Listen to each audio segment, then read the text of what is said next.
This is the exact moment police found the body of a 6-year-old boy inside the trunk of his mother's car. Police had pulled over Julissa after noticing one of her tires was missing and her window had been shattered. Then they saw red stains all over the car. And when they searched further, they made the horrific discovery. What looks like blood in there. It's not blood, it's deer meat. I had a big bag of, there's a farm around here that does deer meat and hamburgers. Shotgun shells all over this. Yeah. Holy we got a body. Julissa denied killing her son, but investigators would find evidence showing a harrowing and heartbreaking story. So how did little Eli Hart end up murdered inside the trunk of his mother's car? Why did child welfare workers ignore the glaring red flags and leave Eli in the hands of a mentally unstable mother? Let's explore these questions in the tragic case of the innocent 6-year-old who was shot 9 times and put in the trunk of a car by evil mom.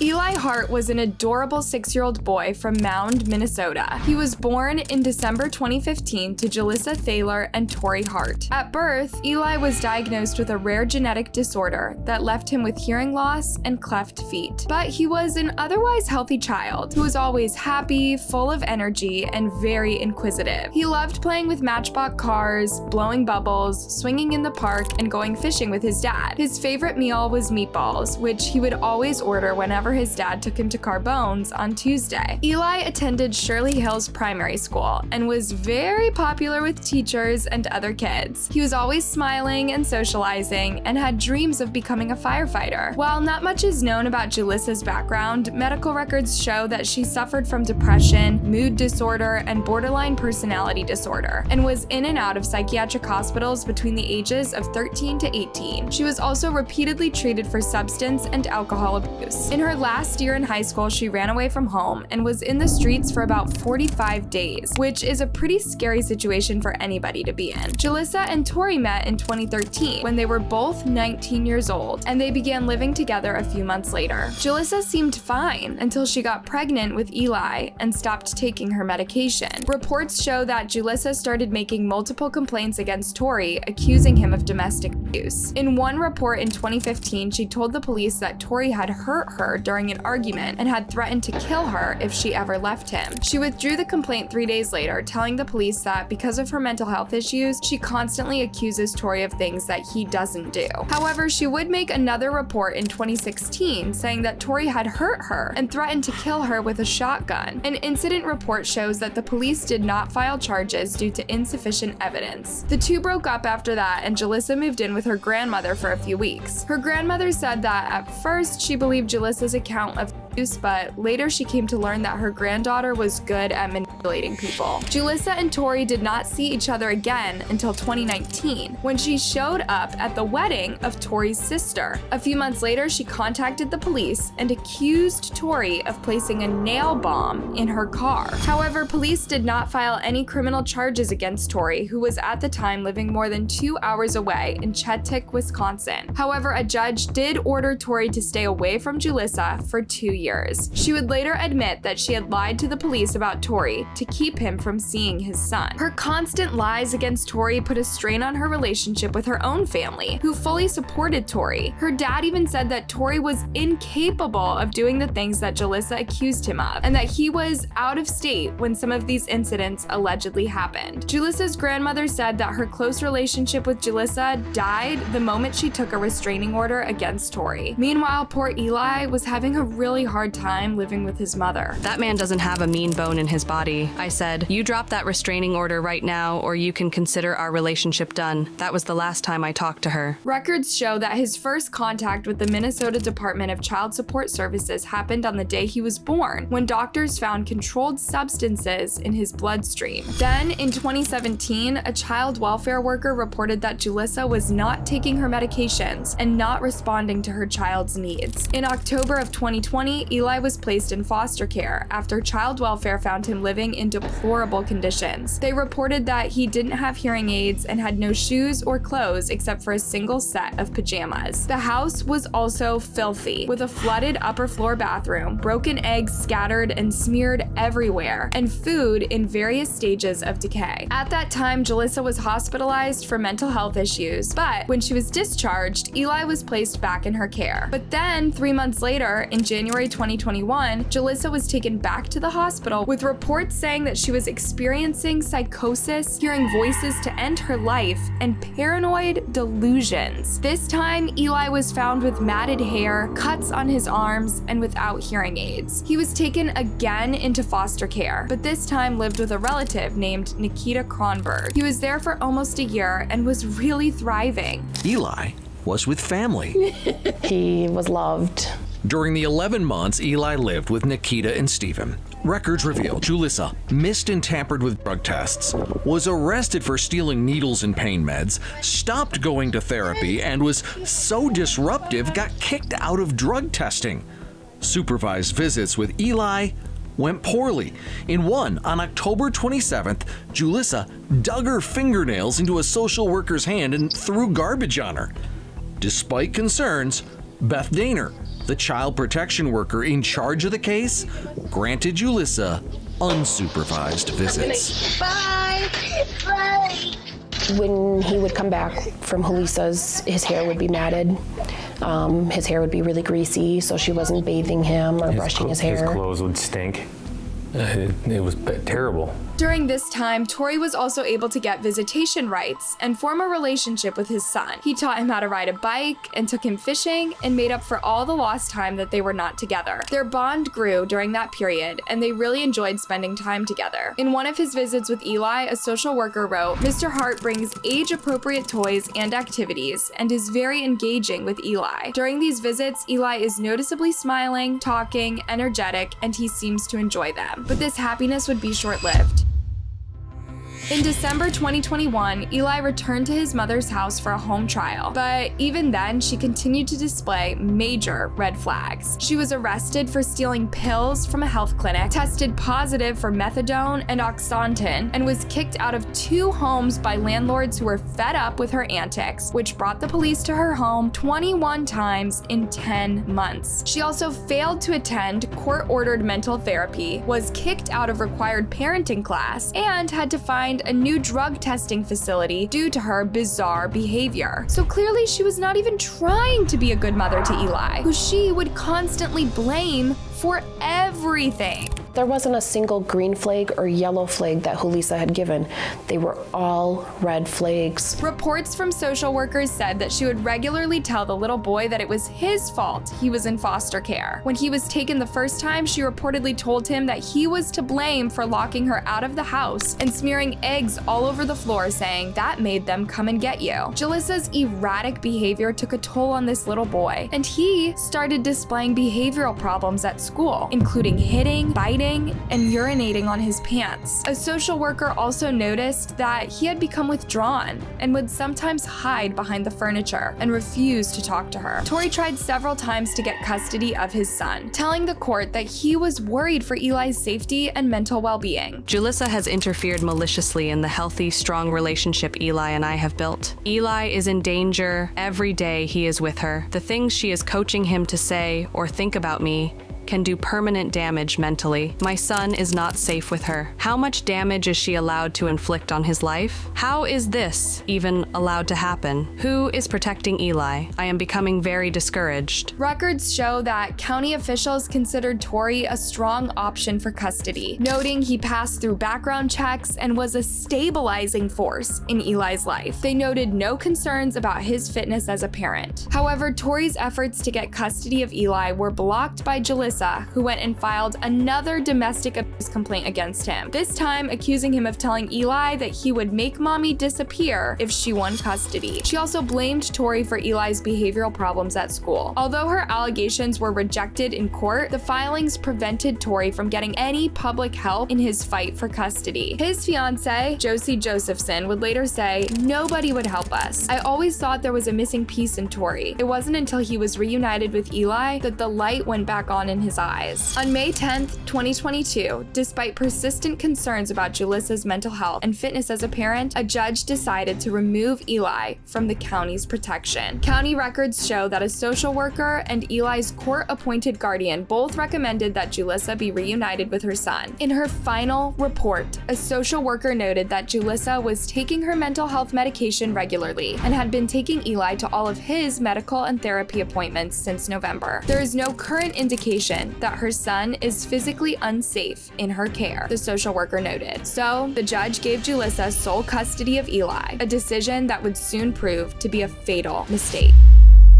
On May 20th, 2022, at around 7 a.m., police responded to reports about a badly damaged car that was driving with one of its front tires missing and a shattered window. The driver of the car turned out to be Julissa, and when the police pulled her up, they noticed she appeared completely disheveled with red stains on her hands and face. Officers also noticed a shotgun shell, a spent casing, red liquid, and what appeared to be a bullet hole in the back seat of the car. There were also bits of flesh inside the car. When questioned, she claimed that the red stains were from removing a tampon. Ew, that is just gross. She also claimed that the bits of flesh were from deer meat and told the officers a bizarre story about how her windows ended up getting shattered. She claimed that she was on her way to see her AA sponsor when a group of teens started firing at her car with BB guns. There is no tire there. All right. There's what? All over the car. Violation. I have a broken windshield and I'm missing a tire because some kids were shooting at my car. I had some. What looks like blood in there? It's not blood, it's deer meat. I had a big bag of, there's a farm around here that does deer meat and hamburgers. Shotgun shells all over this. Yeah. After about 30 minutes, Julissa had gotten increasingly impatient and cold and refused to sit in the squad car during the investigation. And for some reason, the police decided to let her go home, and 2 officers even gave her a ride. Meanwhile, the police who remained behind determined there was probable cause to search her vehicle, and what they found was completely horrifying. Holy we got a body. All right, let's cover it. Sadly, the body turned out to be Eli's. The poor boy had died from multiple bullet wounds and lay in the trunk of the car next to a shotgun, which was wrapped in a gray blanket. Immediately after finding the body, the officers who had just dropped off Julissa went back to the home to get her, but she had already left and the washing machine was running. When they checked inside, they found the clothes Julissa was wearing at the time of the traffic stop. Julissa was later found leaving the area on foot and was taken into custody. Arrest records show that she had red stains and what looked like brain matter in her hair. A witness reported seeing Julissa's car at the Shell gas station on 3 Points Boulevard not long before the traffic stop. Police went and searched the dumpster at the gas station and found a backpack, red liquid, bone, and what looked like brain matter. Police reports say that they followed damage done to the roads by Julissa's vehicle's rim, as well as information from witnesses, which led officers to multiple locations where red liquids and brain matter were discarded. Police also found a bloody child booster seat in a dumpster, noting that the seat had sustained damage consistent with a shotgun blast. Investigators then spoke to her boyfriend, Robert Picarian, who was arrested along with her, but later cleared of any wrongdoing. He said that over the past week, Julissa wanted to learn how to use a gun for protection. She bought the shotgun on May 17th and then went to Delano Gun Range to practice shooting for the next 2 days. He told the police that Julissa had been carrying the shotgun in and out of the apartment, and when she did, it was wrapped in a gray blanket, the same one found in the trunk of her car. A preliminary autopsy found that Eli had suffered from 9 bullet wounds in his torso and head that were fired while he was sitting in his booster seat in the back of the car. Investigators obtained surveillance footage that showed Julissa and Eli's movements moments before his horrific murder. In the footage, Eli appears happy and playful as his mother pushes to the parking lot on a cart, not knowing the horror that awaited him. The news of Eli's horrific murder shocked the entire community and left his family completely devastated, with many struggling to understand how a mother would do something so horrible to her own flesh and blood. Eli was a very happy, energetic 6-year-old boy. It's been 2 horrific days for the family of a child found dead inside the trunk of a car in Mount Friday. He loved his dad immensely. Josie Josephson is the fiance of Eli Hart, Eli's dad. Great sadness and disappointment that this happened when it shouldn't have. Our heart goes out to the family. It's a horrible, horrifying situation. As a community, the most vulnerable, a 6-year-old little boy. Many people wonder why Julissa was given custody of Eli when she had clearly demonstrated that she was an unfit mother. Why did the court and child welfare ignore all the concerns raised against Julissa? Although Eli was not biologically mine, I loved him like my own.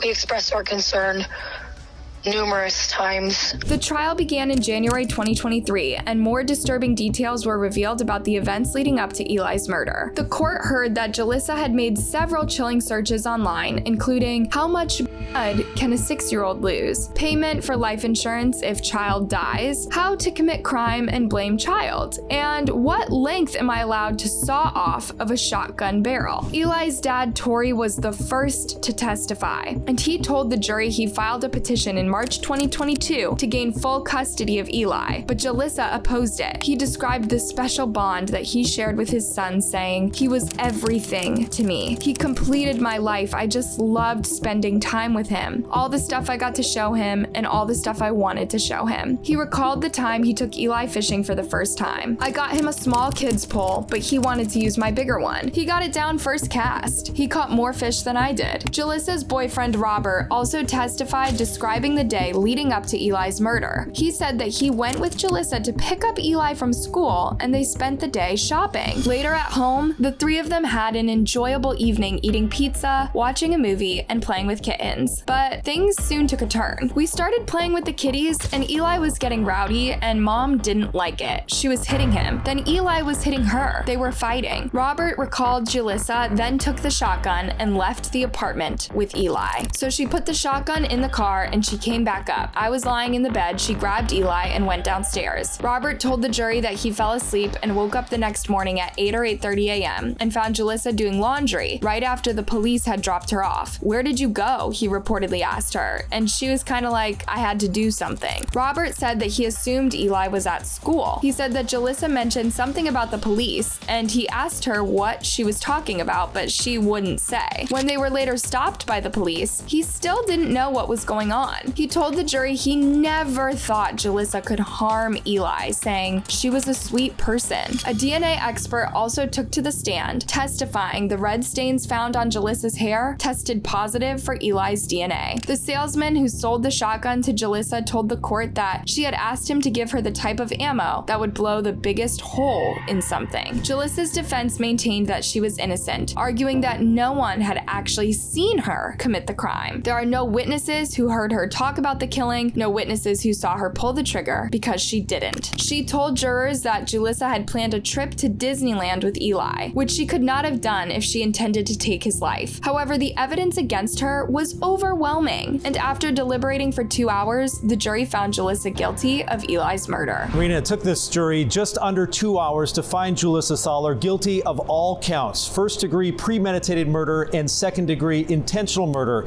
in the death of her son, 6-year-old Eli Hart.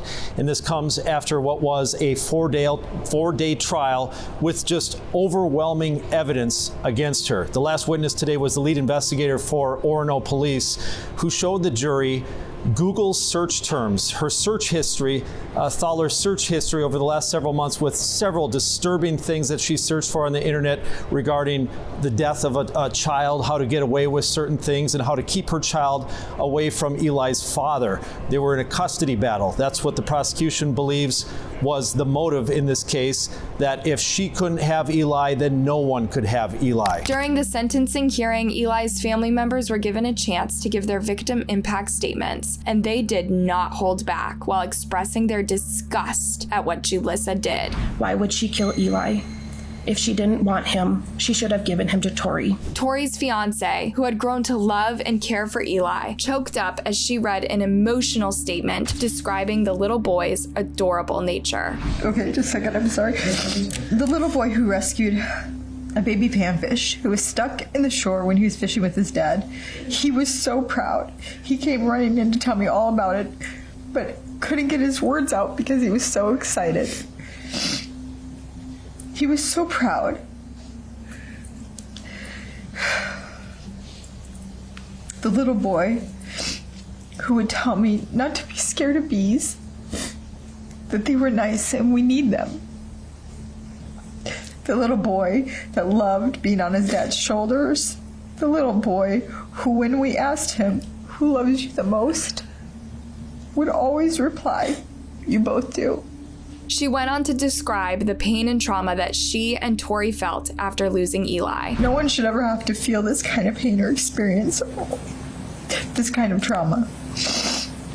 But we have been sentenced to a lifetime of this pain, confusion, grief, sorrow, and trauma.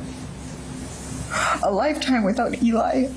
There are no more triple hugs, no more "I love you," no more memories to be made. Just emptiness. After the statement, the judge spoke directly to Tori and the family and offered some comforting words. When you were testifying over there about how Eli was everything to you, everyone in the courtroom felt your pain. And I went home that night and, things happen.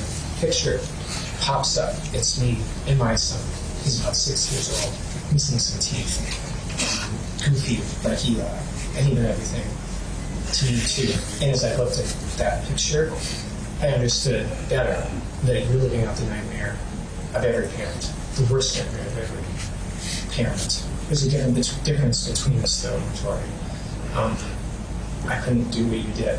I couldn't, if I lost my son, I couldn't summon the strength to do probably anything meaningful again, let alone come into this environment and tell the world the story of how the most important thing in the world is taken from you. I commend you for that. And what I hope is that the strength you showed by coming in here will be the strength that will eventually help you make peace with the fact that you know that it's going to take a while to realize that the overwhelming joy that Eli brought to you in the 6 years that he was with you outweighs and is going to outlast that overwhelming pain you just described.